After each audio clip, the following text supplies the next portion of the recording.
Hello everyone. Episode 15 इस तरह से स्टार्ट होती है कि हमें एक फ्लैशबैक दिखाते हैं कि एक्चुअली चेयरमैन किंग दिलैंड से गुजर रहे थे कि यहाँ पर उनको एक फेमिलियर फेस दिखाई देता है। वो ठहर जाते हैं। बहुत सालों बाद उन्होंने इस चेहरे को देखा था। वो रुकते हैं। एक्चुअली गुवॉन की मम्मी उनसे मिलने के लिए आई हुई थी। वो उनसे मिलते हुए शर्मिंदा भी थे क्योंकि उस वक्त उनके पास इतनी पावर नहीं थी कि वो अपनी पत्नी की सुरक्षा कर सकते।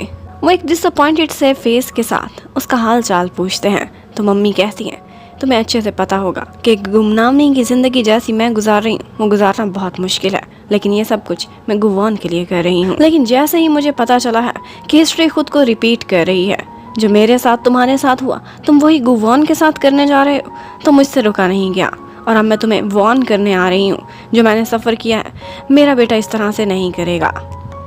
वो जिससे प्यार करता है, जिसके साथ जीना चाहता है, उसे जीने दो। उसका फैसला वो खुद करेगा।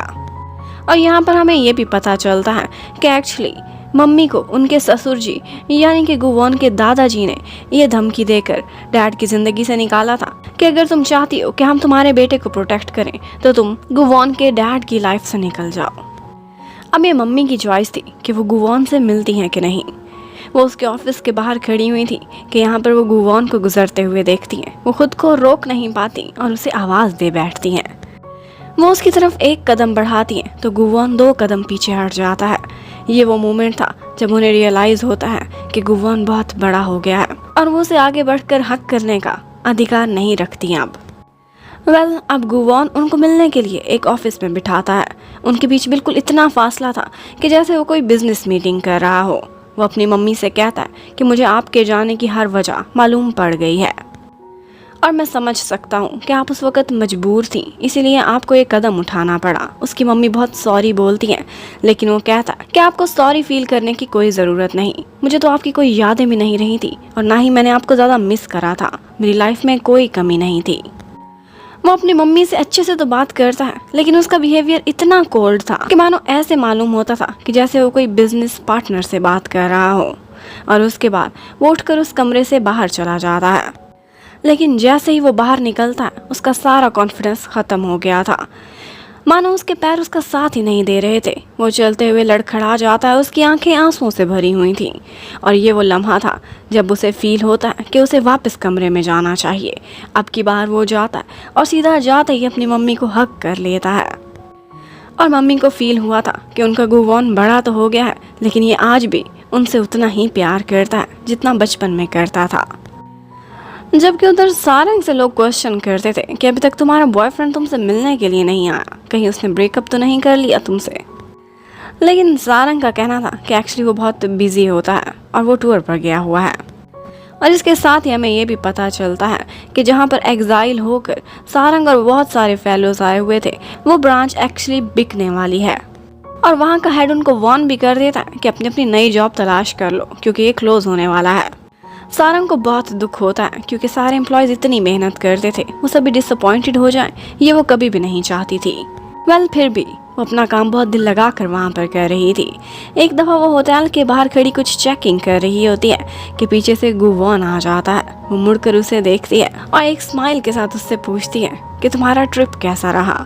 गुवॉन बताता है कि सक्सेसफुल था और अब मैं तुम्हें लेने के लिए आया हूँ क्योंकि तुम मेरी हो।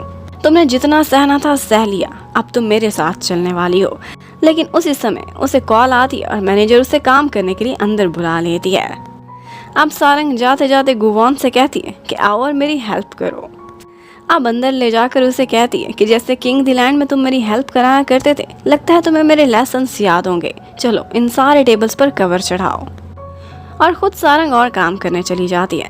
इतने में पीछे से उसकी मैनेजर आती है और आकर गुवॉन पर बहुत रोब झाड़ती है। काफ़ी सारे 3-4 काम उससे कराती है। उसके बाद सोचती है कि जैसे ये फेस मैंने कहीं देखा हुआ है। हर एंगल से घूम फिर कर देखती है और जब रियलाइज़ होता है तो उसके सामने बो डाउन करके बहुत सॉरी करती है कि तुम सारंग के बॉयफ्रेंड हो। मिस्टर गुवॉन कहने की तो हिम्मत ही नहीं हो रही थी। सोचा था कि सारंग का नाम लूँ तो शायद इसके दिल में थोड़ी सी दया आ जाए। और उसके बाद सीन शिफ्ट होता है। दिखाते हैं कि जियोंग को दोबारा से वो पायलट ब्लैकमेल कर रहा था और कहता है कि मेरे साथ ड्रिंक पर चलो। अब की बार वो मानती नहीं बल्कि आगे बढ़ती है और उसको ऐसी घातक चोट देती है कि वो उसके सामने नील डाउन ही हो जाता है। एक्चुअली यही वो बॉयफ्रेंड था जिसने उसके साथ ब्रेकअप करने के बाद उनकी मैरिज को रजिस्टर करा दिया था। लेकिन अब जियोंग बोलती है कि मैं किसी ब्लैकमेलिंग में नहीं आने वाली, और इसके साथ साथ पीछे से रुआन भी आता है उसके पास और बड़ी इज्जत से उसे कहता है कि मैं जियोंग से बहुत प्यार करता हूँ। अगली दफ़ा तुमने उसे तंग किया तो अकेली वो नहीं, मैं भी साथ मिलकर तुम्हारी ठुकाई लगाऊंगा। और उसके बाद वो जियोंग को एक जगह पर लेकर जाता है और उससे कहता है कि तुम्हारा जो भी पास्ट था मुझे कोई फ़र्क नहीं पड़ता, जो तुम अभी हो मैं इसीलिए तुम्हें लाइक करता हूँ।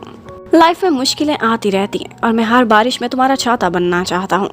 ये सुनते ही जियोंग उसे किस करने की परमिशन दे देती है और इसके साथ ही फाइनली वो दोनों भी एक कपल बन चुके थे। जबकि उधर छुट्टी वाले दिन उस छोटे से शहर में सारंग गुवोन को अपने साथ एक डेट पर लेकर जाती है। दोनों नेचर में काफ़ी इंजॉय करते हैं और उसके बाद रात को डिनर करते समय उस होटल का हेड वहाँ पर आता है। वो गुवोन से अच्छे से तो बात करता है लेकिन साथ ही साथ उसे ये भी कह देता है कि इस होटल को मैं बेच कर रहूँगा क्योंकि एक किंग डिस्ट्रीब्यूशन के अंडर आता है, और यही ऑर्डर था गुहुआ दीदी का भी। लेकिन गुवोन अनाउंस करता है कि अगर तुमने बेचना है तो मैं ही ये होटल खरीदूंगा। उसने सारी प्लानिंग कर रखी थी कि उसने किस तरह से इस होटल को बचाना है। हमेशा से गुवोन के पास बहुत ब्रिलियंट आइडियाज होते हैं और इस होटल की ट्रांसफॉर्मेशन के लिए वो किस तरह से इन्वेस्ट करेगा और कौन सी नई नई चीजें लाएगा, ये सब कुछ वो डिस्क्राइब कर देता है। ये सुनकर सारंग भी बहुत खुश हो गई थी। अब इतने में मैनेजर आती है और सारंग से कहती है कि तुम्हें जल्दी छुट्टी नहीं मिल सकती, शायद तुम्हारा बॉयफ्रेंड तुम्हें लेने के लिए आया है, लेकिन जो टास्क रहते हैं वो तुम्हें पूरे करने होंगे। वैसे भी लॉन्ग डिस्टेंस रिलेशनशिप ज़्यादा अच्छा होता है। लेकिन गुवोन ने भी ठानी हुई थी। वो कहता है कि तुम कुछ भी मांगो तुम्हें मिलेगा, लेकिन अपनी गर्लफ्रेंड को तो यहाँ से वापस मैं ले जा कर ही रहूँगा। और अब नेक्स्ट हीरे सांगरिक दायुल, जियोंग और रुआन के साथ सरप्राइज देने के लिए सारंग के होटल में पहुंचे हुए होते हैं। और यहाँ पर रुआन और जियोंग ये भी अनाउंस करते हैं कि वो दोनों डेट कर रहे हैं। ये देखकर सांगरिक को बड़ा धचका लगता है क्योंकि अब वो ही अकेला एक सिंगल रह गया था इन 6 फ्रेंड्स की पार्टी में। अब जैसे ही वो अंदर जाते हैं पता चलता है कि सारंग यहाँ है ही नहीं, वो तो गुवोन के साथ जा चुकी। ये सुनकर दायुल उसे बहुत धमकाती है और कहती है कि तुम बहुत फजूल लीडर हो, आज से हम 6 फ्रेंड्स की पार्टी का लीडर और कोई नहीं बल्कि दायुल ही होगी। अब 1 मंथ तो गुजर चुका था और फाइनली वो डे आ जाता है जब गुवोन एक प्रेसिडेंट बनकर किंग होटल में एंट्री करता है। बहुत से लोग उसका स्वागत करने के लिए खड़े हुए थे जो पहले गुहुआ के सामने झुकते थे। डैड भी उसे मीटिंग में बुलाते हैं। वो आज बहुत कंफ्यूज थे। उन्हें लगा था कि गुवोन उनसे बहुत से क्वेश्चंस करेगा, सारंग के बारे में भी और साथ साथ उसकी मम्मी के बारे में भी, लेकिन गुवोन ने एक शब्द भी उनसे नहीं पूछा था। यहाँ पर डैड उसे कह देते हैं कि तुम्हारी लाइफ का डिसीजन तुम्हारे हाथ में है, तुम जैसे जीना चाहो, जो फैसला लेना चाहो तुम करो, लेकिन एक बात जान लो, अगर इससे हमारे बिजनेस को कोई भी नुकसान पहुंचा तो रिस्पॉन्सिबिलिटी तुम्हें उठानी पड़ेगी।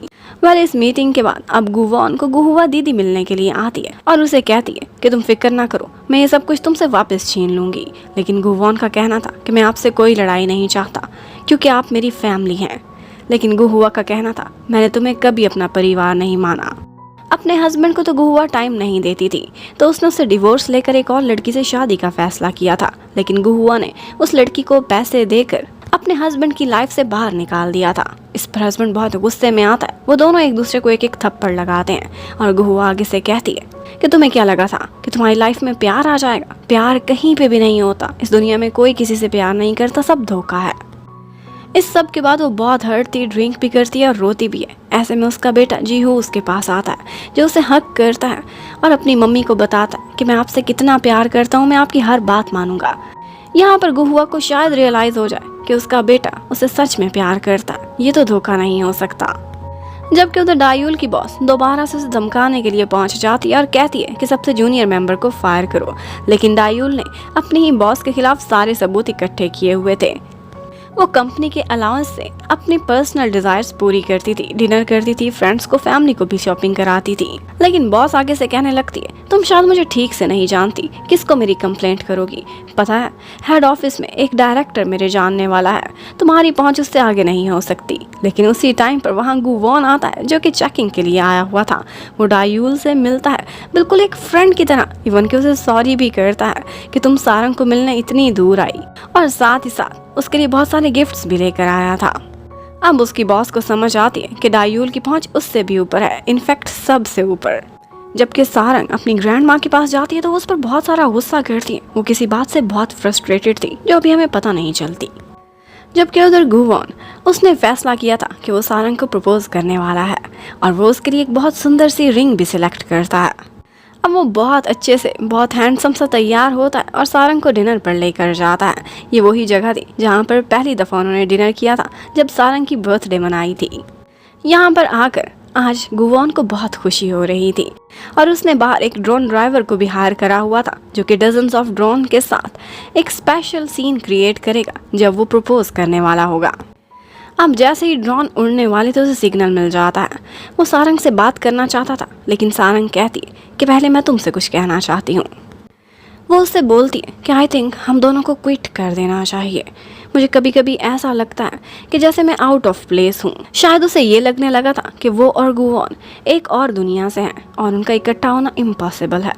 वो ये सब कुछ बोल रही थी और इसके साथ साथ गुवॉन का दिल टूटा जा रहा था। जबकि उधर से उसके अरेंज किए हुए ड्रोन्स उड़ते हैं और आसमान पर एक सुंदर सा हार्ट बन जाता है।